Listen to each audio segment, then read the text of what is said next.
नमस्कार मित्रमैत्रिणींनो. आज आपण ऐकतोय सप्तपदी पर्व नवे भाग 4.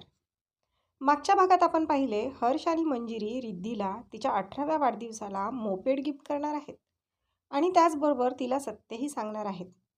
सत्य ऐकल्यावर ती कशी रिॲक्ट करणार आहे याची काळजी मात्र हर्ष आणि मंजिरीला लागलेली आहे. आता बघूया पुढे.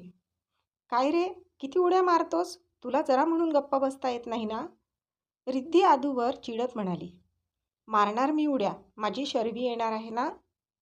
आदू म्हणाला. हो, माहीत आहे येणार आहे ते. सोबत मामा मामीही असणार आहेत. आणि माझी काय म्हणतोस रे तिला? तुझी कधी झाली ती? रिद्धी त्याच्यावर चिडत म्हणाली. जेव्हा मी तिला ओळखतो तेव्हापासूनच. आदू डोळे गोर फिरवत म्हणाला. एवढासा नाही तर तुला खूप कळतं रे. म्हणे ओळखतो तेव्हापासून. मिस्टर हर्ष इनामदार, तुमचा पोरगा गेला वाया. लक्षणं काही बरी दिसत नाही पोराची. रिद्धी हातवारे करत कपाळावर हात मारून घेत म्हणाली. काय ग प्रिन्सेस, काय झालं मिस्टर हर्ष इनामदारांना? हर्ष पायऱ्या उतरून खाली येत होता. डॅड, तुमच्या मुलाला आत्तापासूनच आटोक्यात ठेवा, नाहीतर जायचा वाया, रिद्धी म्हणाली. काय रे आदू, काय केलंस? हर्ष डोळे बारीक करून बघत म्हणाला. कुठे काय डॅड, माझी शर्वी येणार आहे म्हणून जरा उड्या मारत होतो एवढंच, आदू निरागसपणे म्हणाला. काय ग, खरं बोलतोय का हा? हर्ष रिद्धीकडे पाहून विचारायला लागला. तो खरंच बोलतोय, पण शर्वी याची केव्हापासून झाली?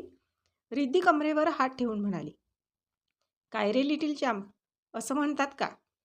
हो, ती आहेच माझी. मला ती खूप खूप खूप आवडते.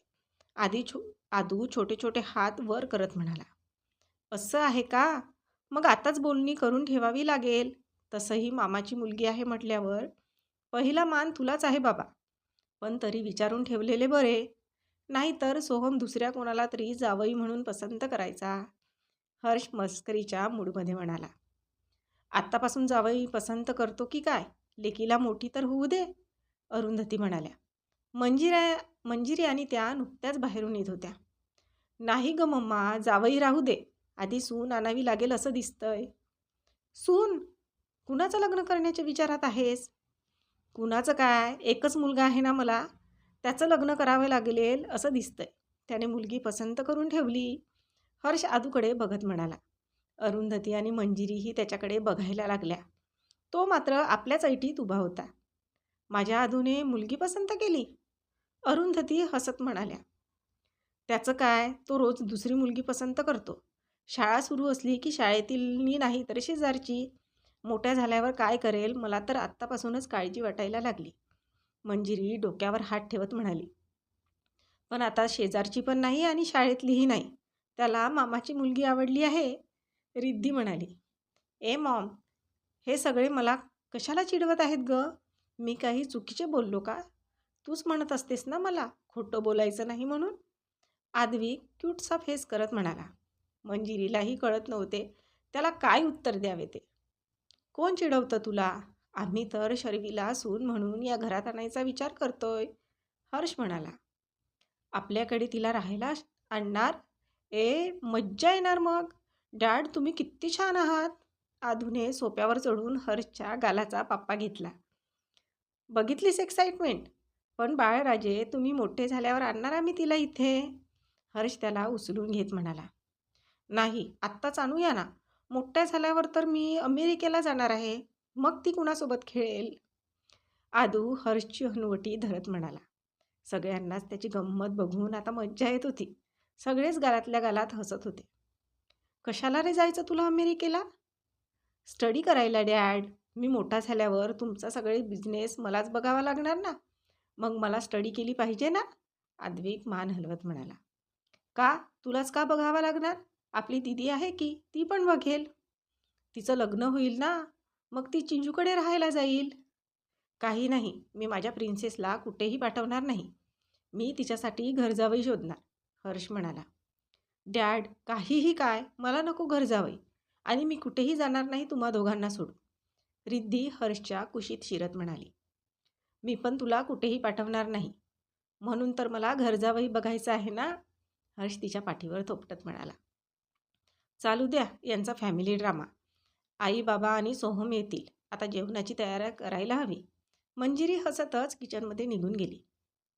थोड्याच वेळात माधवीताई, अखिलेशराव, सोहम, त्याची बायको श्रद्धा आणि नटखट शर्वी आले. आपल्या आत्विकचा आनंद तर काय गगनात मावत नव्हता. तो शर्वीच्या मागे खेळण्यासाठी लागला होता. पण शर्वी काही त्याला भाव देईना. ती आपली रिद्धी दिदीच्या मागे पुढे करत होती. आद्विक शेवटी सोहम मामा आणि आजीसोबत गप्पा मारत बसला. पण तिरक्या डोळ्यांनी शर्वीकडे बघून खुन्नस देणे चालू होते. मंजिरी सर्वांसाठी चहा घेऊन आली. अरुंधती आणि माधवी एकमेकींशी गप्पा मारत बसल्या होत्या. तर बाहेर सोप्यावर अखिलेशराव, हर्ष, सोहम आपला आद्विक बोलत बसले होते. रिद्धी शर्वीला घेऊन बाहेर झोपाळ्यावर झुलत होती. श्रद्धा मंजिरीसोबत गप्पा मारत होती. सर्वांच्या हसण्या किदळण्याच्या आवाजाने घर अगदी प्रसन्न झाले होते. रिद्धीचा वाढदिवस अगदी 2 दिवसांवर आला होता. सगळे व्यवस्थेकरिता कॉन्ट्रॅक्ट दिलेले असले तरी बरीच कामे करावी लागत होती. सर्वांना आठवणीने निमंत्रण पाठवणे, कपडे दागिने खरेदी करणे हेही काम काही कमी नव्हते. आलेल्या पाहुण्यांची उठबस करणे, श्रद्धा आणि माधवीताईंची मंजिरीला बरीच मदत होत होती. रिद्धी तर अगदी हवेतच होती. आज सकाळपासूनच रिदान इकडेच होता. त्या दोघांच्या गप्पा चालल्या होत्या तर आद्विक आणि शर्वी सोबत खेळत होते. रिद्धी, तुला आठवतंय आपण लहान असताना माझ्या वाढदिवसाला कशी गंमत केली ती? रिदान म्हणाला. कोणती रे? लहान असताना आपण गंमत करण्याशिवाय दुसरं केलं तरी काय? रिद्धी म्हणाली. ते तर करतच होतो, पण त्यावेळी माझ्या पप्पांनी आपल्या आवडीचा चॉकलेट आणलेल्या. पण सगळ्या पाहुण्यांना खाऊ घालावा लागेल म्हणून आपण दोघांनी ते गुपचूप फस्त केले होते आणि फ्रीजमध्ये बॉक्स जसाचा तसा ठेवून दिलेला, रिदान म्हणाला. आणि तू मम्मा केक कटिंगच्या वेळेस बघते तर काय, केक गायब. आपण मात्र काहीही न केल्याच्या आविर्भावात उभे. हो, तरीही मम्माला कळलं होतं केक आपणच खाल्ला ते. पण माझा बर्थडे असल्याने ती ओरडली नव्हती. आणि माझ्या डॅडनी लगेच जाऊन दुसरा केक आणला. पण तसा केक नव्हता मिळाला याची हुरहुर मम्माला आणि मावशीला शेवटपर्यंत होती. ऑर्डर देऊन त्यांनी बनवून घेतला होता तो, रिद्धी म्हणाली.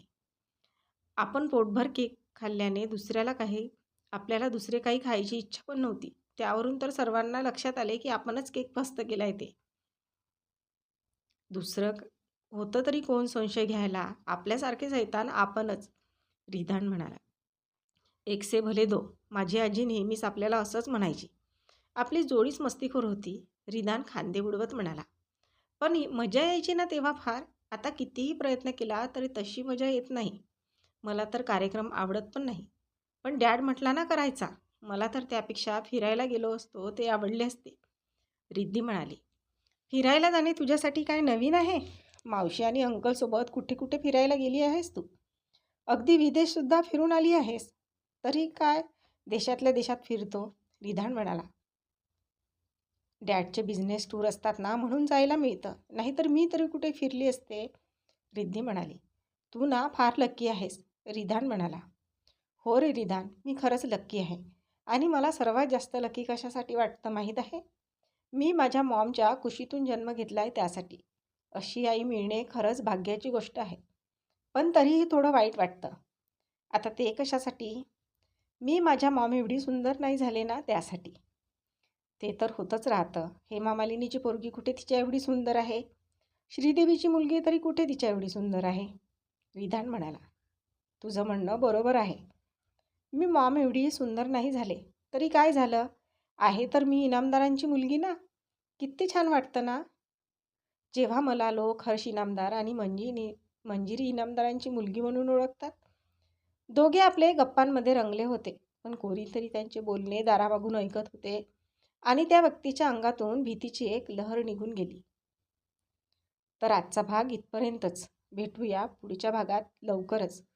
तोपर्यंत आमच्या या भागाला लाईक आणि कॉमेंट्स करायला विसरू नका. आणि अजूनपर्यंत आमच्या चॅनलला सबस्क्राईब केले नसेल तर लगेच सबस्क्राईब करा. धन्यवाद.